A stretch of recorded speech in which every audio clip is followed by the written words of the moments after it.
इस वीडियो में आप किंगडम फंजाई के बारे में देखोगे। हमारा सेकंड चैप्टर चल रहा है और हम आनंद लेंगे अब किंगडम फंजाई का। ये फंजाई क्या होते हैं? कुछ नहीं है, जो आप पहले से ही जानते हैं वही चीज हम पढ़ रहे हैं। फफूंदी सुना है आपने? फफूंदी वही तो फंजाई है भाई। तो उसी के बारे में हम इस वीडियो में चर्चा करेंगे कि किंगडम फंजाई। तीसरा वाला किंगडम है, आर.एच. विटेकर ने हमारे 5 किंगडम बताए थे। किंगडम मोनेरा, किंगडम प्रोटिस्टा, इन दोनों को हम पढ़ चुके हैं। तीसरा वाला हम पढ़ेंगे किंगडम फंजाई, अब पढ़ने जा रहे हैं। चौथा वाला जो होगा किंगडम प्लांटी और किंगडम पांचवा वाला एनिमेलिया। तो इस वीडियो में आप देखेंगे तीसरा वाला किंगडम, किंगडम फंजाई।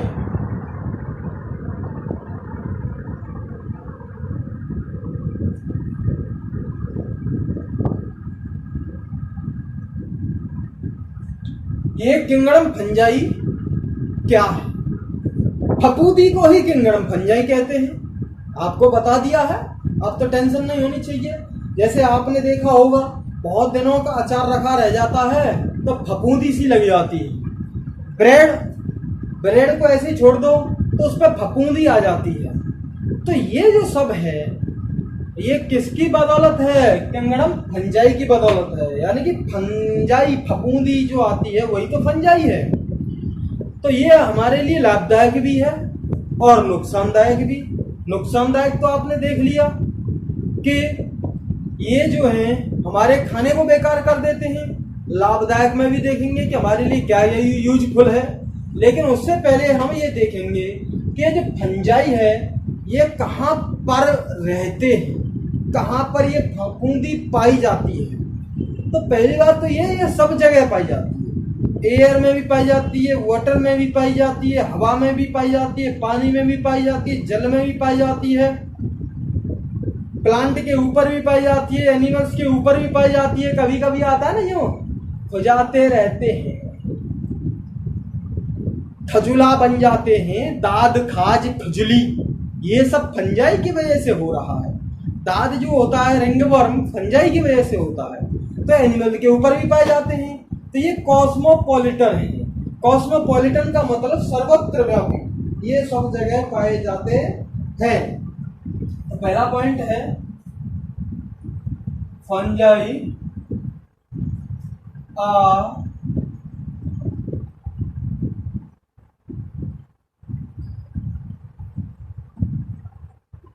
कॉस्मोपॉलिटन। ये फंजाई सब जगह पाए जाते हैं, कॉस्मोपॉलिटन है। यानी कि एयर में भी पाए जा रहे हैं, वाटर में भी पाए जा रहे हैं। Hence, these are present in air, हवा में पाए जा रहे हैं, वाटर, जमीन पे भी पाए जाते हैं, comma, soil, on animals and plants. Plants में भी पाए जाते हैं, प्लांट्स के ऊपर भी पाए जाते हैं। जैसे आपने देखा होगा सरसों की पत्तियों पे सफेद सफेद स्पॉट आ जाते हैं। सरसों की पत्तियों पर सफेद सफेद चकत्ते से पड़ जाते हैं। वो किसकी मेहरबानी है? फंजाई की मेहरबानी है। तो ये प्लांट्स के ऊपर ही पाए जाते हैं। और मैंने एनिमल्स के ऊपर तो एग्जांपल दे दिया, दांत वगैरह हो जाते हैं तो एनिमल्स के ऊपर पाए जाते हैं, जमीन में ही पाए जाते हैं। और ये ग्रो कहाँ करते हैं? मॉइस्ट सीजन में ग्रो करते हैं, जहाँ पर ह्यूमिड प्लेस जो होते हैं वाटर की प्रेजेंस ज़्यादा हो, और वार्म एरियाज पर ये बहुत ज़्यादा ग्रो करते हैं। यानी कि हल्के से गर्म जगह हो, ठंडी जगह पे ये ग्रोथ नहीं करेगा। लिख सकते हैं they grow in warm areas and humid places.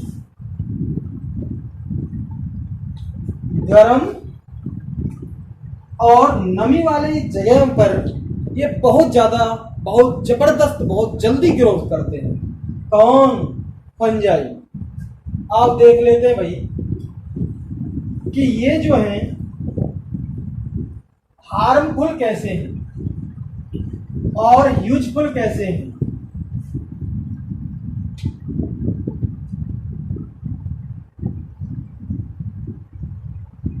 Harmful fungi.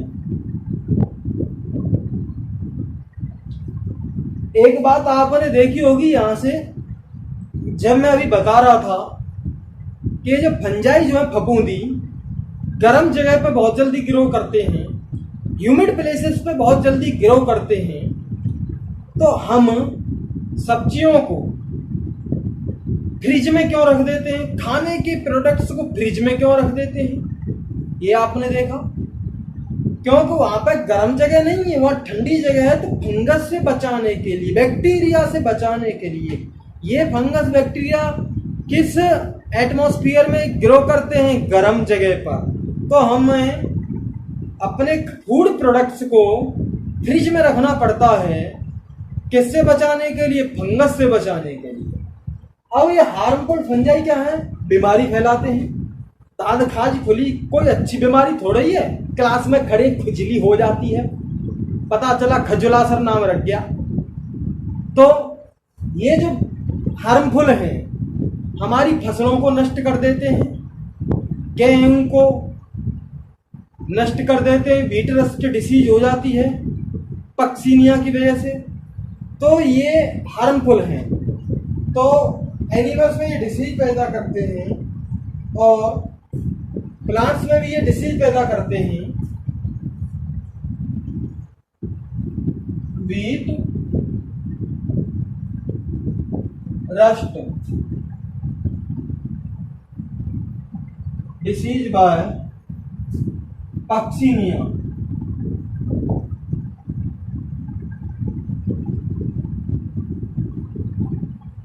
Puccinia एक फंगस का नाम है और ये क्या काम करता है?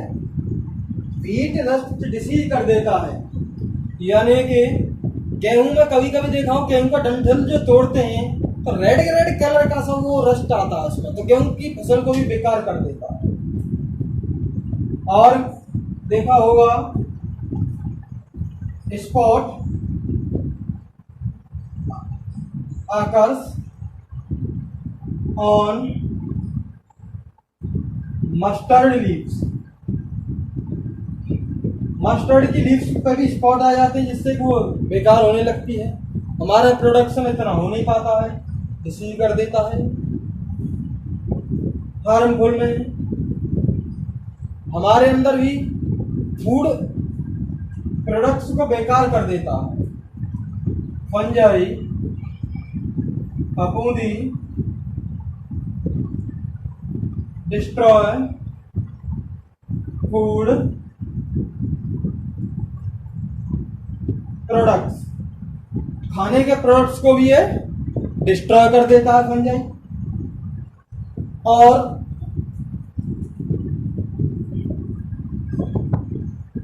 Ringworm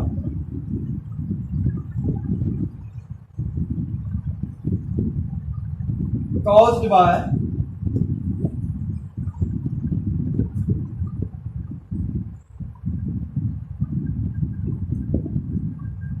Laryngosum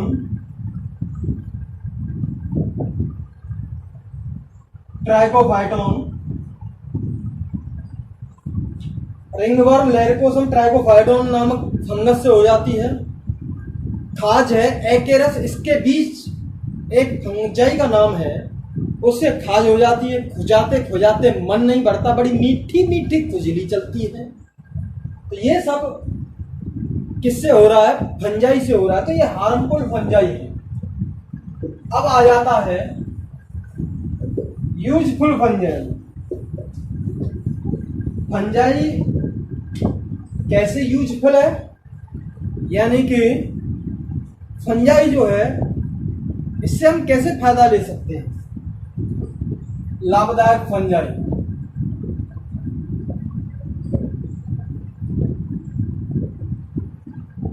useful fungi,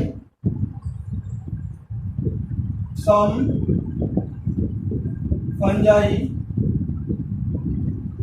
used as food, example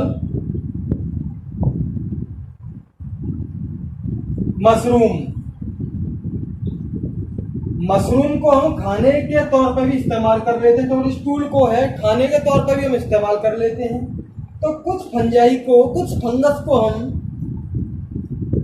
खाने के तौर पर भी इस्तेमाल करते हैं, तो ये हमारा पेट भर रहा है। कुछ कंट्रीज में मशरूम को खाया जाता है, तो फंगस हमारा पेट भर रहा है, इसका मतलब लाभदायक है। Yeast help in making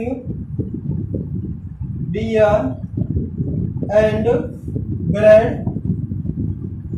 bread बनाने में कौन इस्तेमाल हो रहा है? यीस्ट हो रहा है, जो कि फंजाई है। ब्रेड हमें खाने के लिए यूज किया जा रहा है, हमारे लिए यूजफुल है, लाभदायक है। बियर, बियर बनाने में भी कौन यूज हो रहा है? फंजाई हो रहा है, यीस्ट हो रहा है। कभी मूड बनाना हो तो beer P low, fungi yeast produce कर रहा है उसे। तो हालांकि मजाक कर रहा हूँ, रियल में मत पी लेना, बियर एक बेकार चीज है, लेकिन इसे बियर को प्रोड्यूस कौन कर रहा है? यीस्ट कर रहा है। तो बियर और ब्रेड बनाने में भी इस्तेमाल ये फंजाई किए जाते हैं। एंटीबायोटिक्स इस्तेमाल करने में भी किए जाते हैं, जिससे कि हमें बीमारियों से बचाते हैं ये फंजाई। पेनिसिलिन है, एंटीबायोटिक प्रोड्यूस करता है, जो हार्मफुल बैक्टीरिया से हमें बचाते हैं।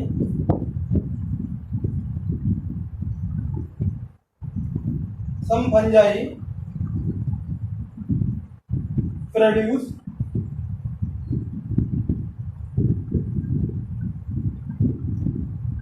एंटीबायोटिक्स। सम फंजाई प्रोड्यूस एंटीबायोटिक्स। एंटीबायोटिक इस्तेमाल करने में भी ये यूज किए जाते हैं, एंटीबायोटिक प्रोड्यूस करने में इस्तेमाल किए जाते हैं। एग्जाम्पल क्या है?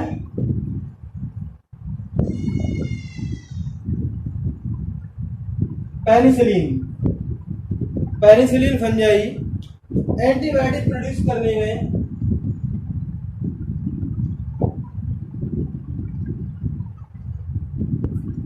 यूज होता है। Penicillium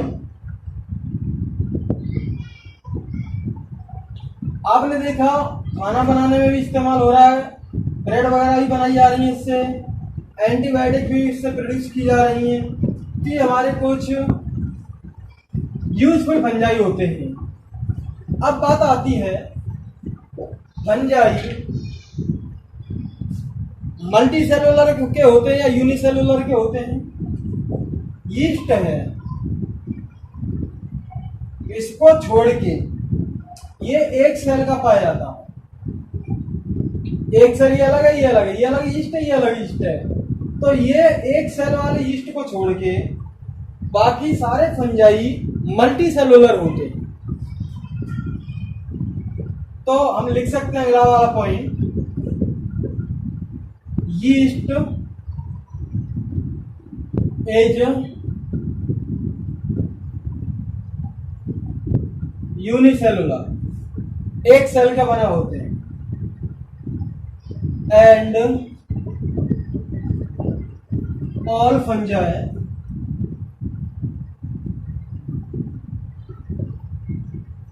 except yeast are multi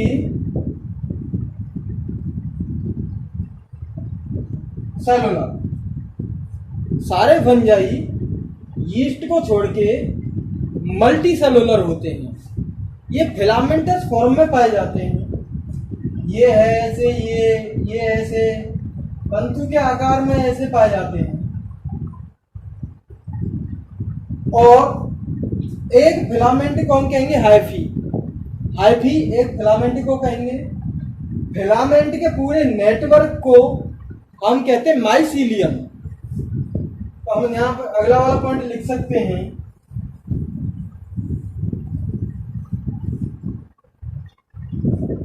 fungi are present in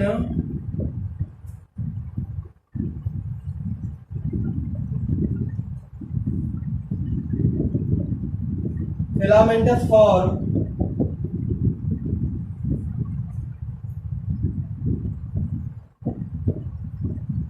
single filament is called hyphae.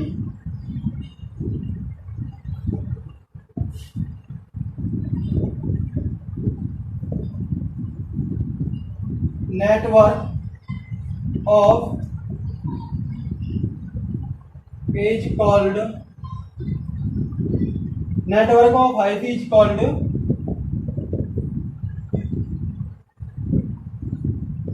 Mycelium. Hyphae के नेटवर्क को माइसीलियम कहते हैं।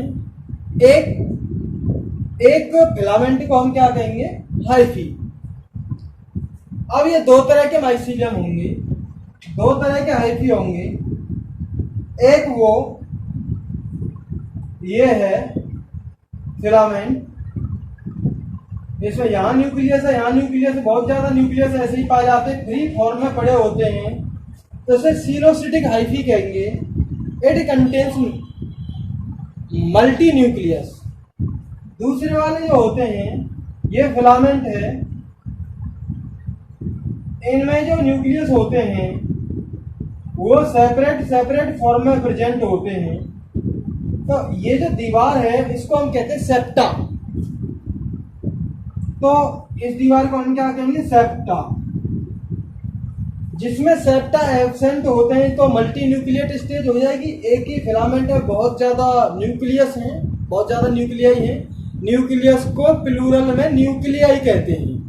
एक कहोगे तो न्यूक्लियस, बहुत ज्यादा कहोगे तो न्यूक्लियाई। तो यहाँ पे मैनी न्यूक्लियाई प्रेजेंट हैं, तो इसे इस कंडीशन को सिनोसिटिक कंडीशन कहेंगे, क्योंकि इसमें सेप्टा एब्सेंट होता है और इसमें सेप्टा प्रेजेंट है। तो न्यूक्लियस के फॉर्म में एक एक न्यूक्लियस अलग अलग होते हैं।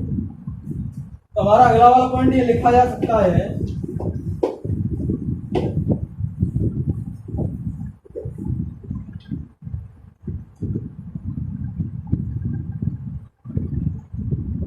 when septa is present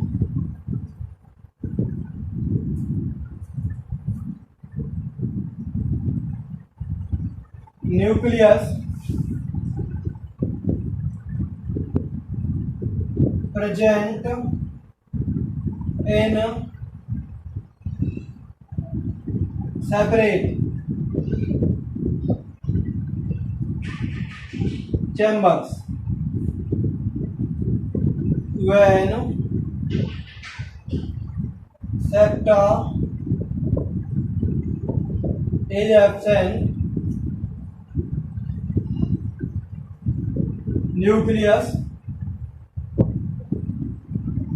या फिर हम यहां लिख सकते हैं many nuclei present in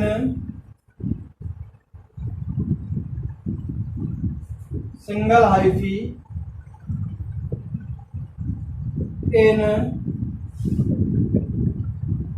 free form, hence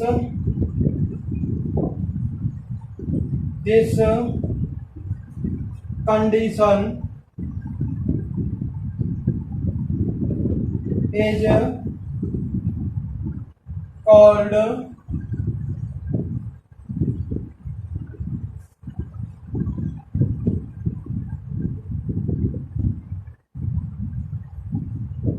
xenocytic